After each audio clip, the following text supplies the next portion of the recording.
यह कहानी है सुदास सोमदत्त नामक एक धर्मपरायण ब्राह्मण की, जो भगवान शिव का भक्त था। एक दिन शिव पूजा में मग्न होकर उसने अपने गुरु गौतम का सम्मान नहीं किया। गुरु के अपमान से क्रोधित होकर भगवान शिव ने उसे राक्षस होने का श्राप दे दिया। बाद में गुरु की कृपा और गर्ग मुनि द्वारा रामायण की कथा सुनाने से उसका उद्धार हुआ। यह कहानी गुरु का महत्व और रामायण श्रवण की महिमा बताती है। सतयुग में सुदास सोमदत्त नाम का एक ब्राह्मण था। वह भगवान शिव का परम भक्त था। एक दिन वह शिवालय में ध्यान मग्न था।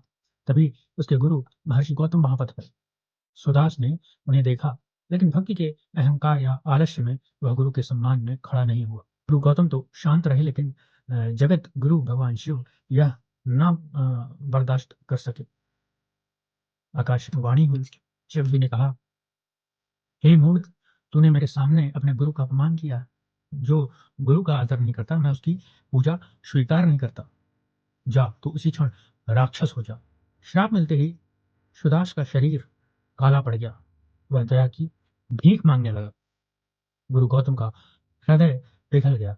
उन्होंने कहा, वत्स, शिव का श्राप टाला नहीं जा सकता, लेकिन 12 वर्ष बाद जब तुम रामायण की कथा सुनोगे, तब तुम्हारा उद्धार हो जाएगा। सुदास अब एक भयानक राक्षस था। वह नर्मदा तट के जंगलों में जानवरों और इंसानों को खाने लगा। उसका आतंक चारों ओर फैल गया। लेकिन उसकी किस्मत बदलने वाली थी। एक दिन गर्ग मुनि वहां से गुजर रहे थे। राक्षस सुदास उन्हें खाने दौड़ा, लेकिन मुनि के मुख से राम नाम सुनकर वह रुक गया। उसे अपने पूर्व जन्म की बातें याद आ गईं। उसने मुनि से प्रार्थना की कि हे महात्मा, मुझे इस नर्क से बचाइए। गर्ग मुनि ने दया करके उसे कार्तिक मास के शुक्ल पक्ष में 9 दिनों तक रामायण की कथा सुनाई। जैसे जैसे कथा गूंजी, राक्षस के पाप धुलते गए।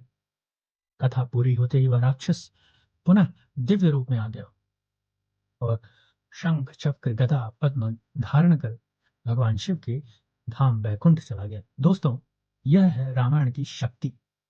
जो भक्ति भाव से इसे सुनता है, उसे बड़े से बड़े पाप नष्ट हो जाते हैं। अगर आपको रामायण पर विश्वास है, तो कमेंट में जय श्री राम लिखें और चैनल को सब्सक्राइब करें।